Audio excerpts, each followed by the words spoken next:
Bismillah ar-Rahman ar-Rahim. In the name of Allah, most gracious, most merciful. We're talking about the importance of marriage in Islam. Islam has emphasized on this matter very much, to the extent that Prophet Muhammad sallallahu alaihi wasallam is saying that if a person without having any excuse does not marry, it means that he has turned away from my sunnah and from my tradition. He has neglected. And if he marries, he has observed half of his faith. It shows the importance of marriage.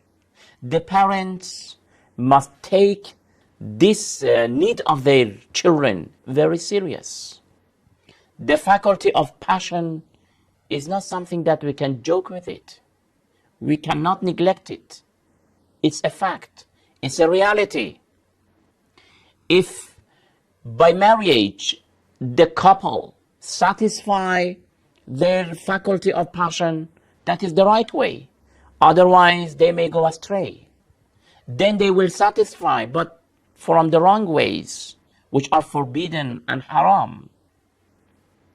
The parents sometimes, unfortunately, they have some ambitions, some expectations, and they don't allow their daughter or their son to marry earlier. There are a lot of impediments and obstacles in some of the societies. All these are not accepted by Islam.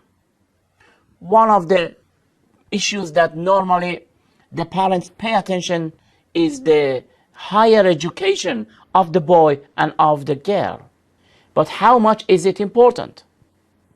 If you do not allow your daughter to marry because you want her to go to university and to do her higher education, then at the end of the day, do you think that she will be prosperous? Not necessarily. Yes, now she has studied and she has even PhD.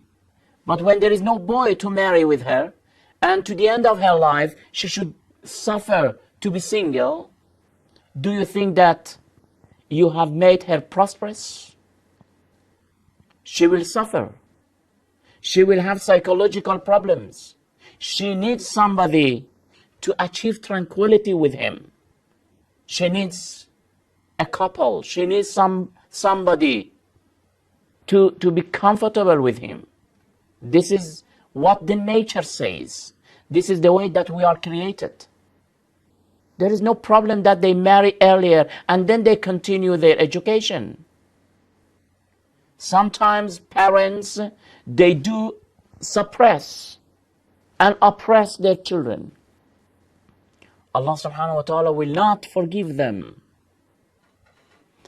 If you do not allow your daughter to marry because of these fallacies, imaginations, or your boy, your son, and then they do some haram and forbidden actions because of not having a wife or a husband, then the parents also will be partners of those sins and crimes.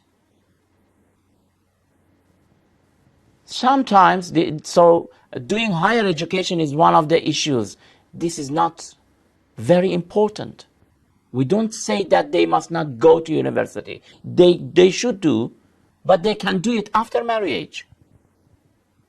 You should try to prepare the facility for the marriage of the youth in its proper time. By delaying, then little by little it will become harder and harder to marry. Sometimes we do say that the parents, that we don't know the boy properly, comprehensively. We don't know what type of boy he is. Is he a good person or not? They do research, they do their inquiries, but finally they fear and they say that, okay, let's not to risk.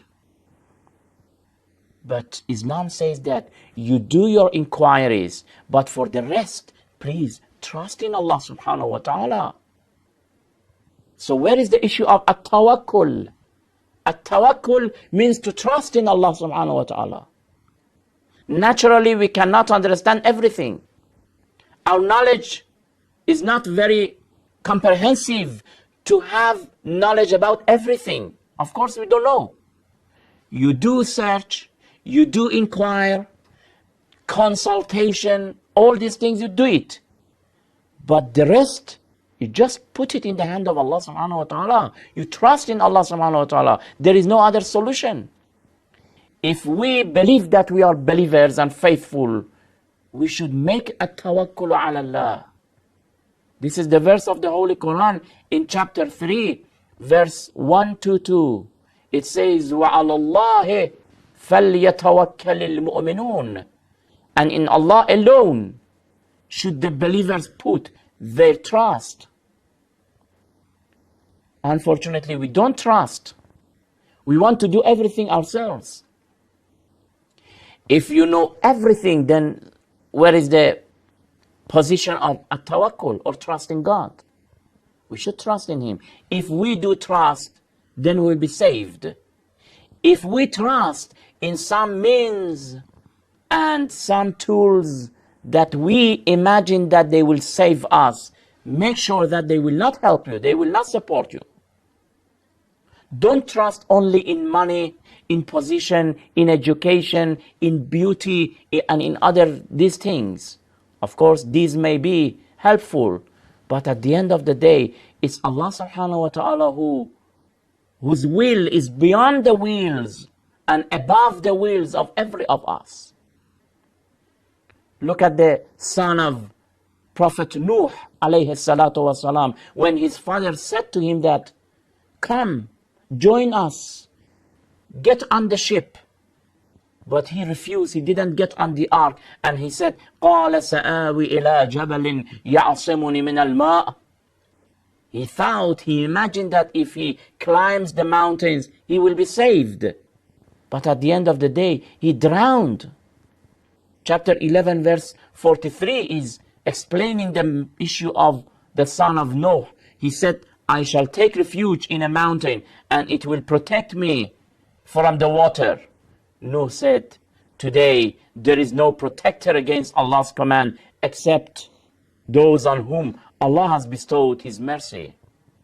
Brothers and sisters, we should try in Allah subhanahu wa ta'ala, not in our own power, not in our own talents, not in our own understanding and knowledge and wealth and other things.